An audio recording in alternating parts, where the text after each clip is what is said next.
Et cette franchise médicale donne-t-elle lieu à des situations inhumaines, notamment pour les patients atteints de maladies chroniques? C'est la question du 13h. Et pour y répondre, nous recevons le docteur Christian Lehmann. Bonjour et merci d'être avec nous. Vous êtes médecin généraliste, membre du collectif contre les franchises médicales. Une première question par rapport au reportage qu'on vient de voir. Quel est le danger au niveau de leur santé pour les patients qui ont décidé de faire une grève des soins?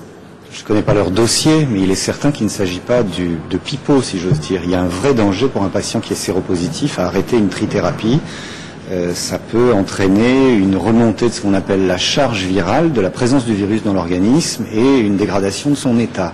C'est une décision qui est une décision extrême, que je ne cautionne pas du tout en tant que médecin. Elle me choque. Elle me donne beaucoup d'amertume, mais elle ne me surprend pas. Elle me donne beaucoup d'amertume parce que depuis qu'en juin 2006, j'ai entendu à la tribune de l'Assemblée nationale Nicolas Sarkozy dire qu'il fallait mettre en place cette franchise pour responsabiliser les malades, j'ai su qu'on irait dans le mur. Je me suis battu pendant 1 an et demi. J'ai écrit un livre, Les Fossoyeurs, qui décryptait le discours de Nicolas Sarkozy à ce sujet. J'ai mis en place la franchise, la pétition qui a aujourd'hui récolté près de 90 000 signatures.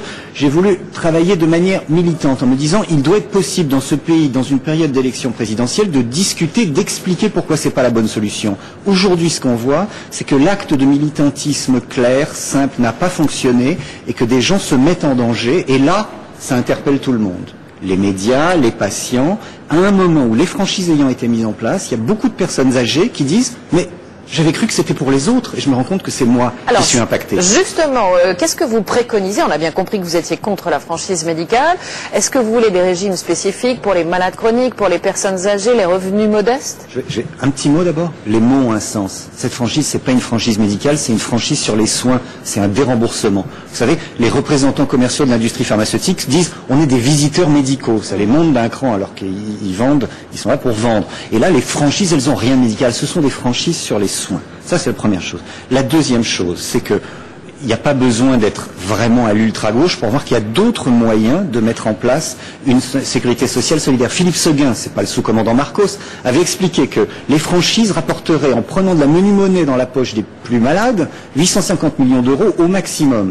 Et que si on taxait simplement les stock options chaque année à hauteur de ce qu'on taxe votre salaire et le mien, on récupérerait 3,5 milliards. Donc le problème, c'est que plutôt que de faire payer les malades et d'inventer une nouvelle solidarité entre les plus malades, on devrait faire en sorte que l'ensemble des revenus, y compris les revenus financiers, cotisent pour la santé de tous. Donc ça veut dire que vous n'êtes même pas pour un aménagement de la franchise médicale, mais bien pour un abandon. C'est ce que vous espérez encore de la part du gouvernement? Alors moi, je vais vous dire... La loi a été votée. Attends, la loi a été votée et je vais vous dire quelque chose. Il n'est pas nécessaire d'espérer pour résister. En tant que médecin...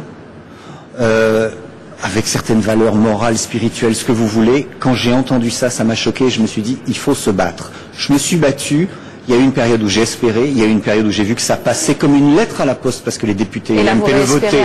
Je n'ai pas espéré. Je continue à me battre. C'est comme Bruno Pascal Chevalier. Il n'a pas besoin d'espérer pour résister parce que tout simplement, je vais vous le dire de manière stupide, c'est immoral. C'est mal. C'est dire à ces gens, faut pas oublier que le discours d'abord c'était il faut responsabiliser les patients et quand Nicolas Sarkozy s'est rendu compte que ça passait pas du tout au niveau médiatique, il a inventé que ça allait permettre de payer l'Alzheimer. En fait, ils s'entourent de patients qui ont l'Alzheimer pour leur dire vous allez payer pour l'Alzheimer.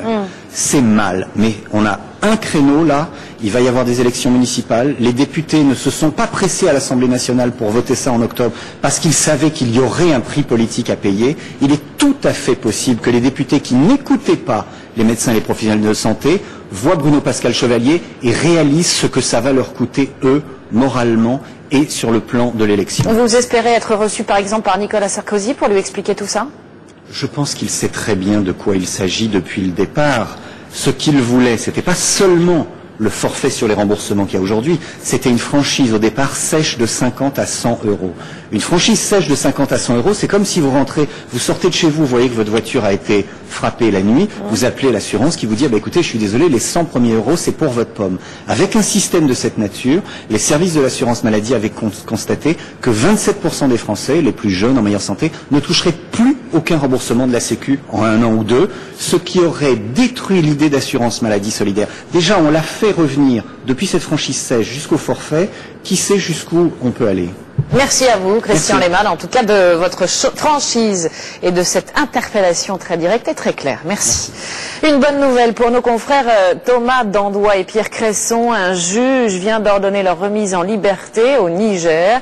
Il leur suffira de verser une caution de 15 000 € pour chacun d'entre eux. Leurs passeports leur seront ensuite rendus et a priori, ils pourront rentrer en France dès leur libération. Au Kenya, après 48 heures de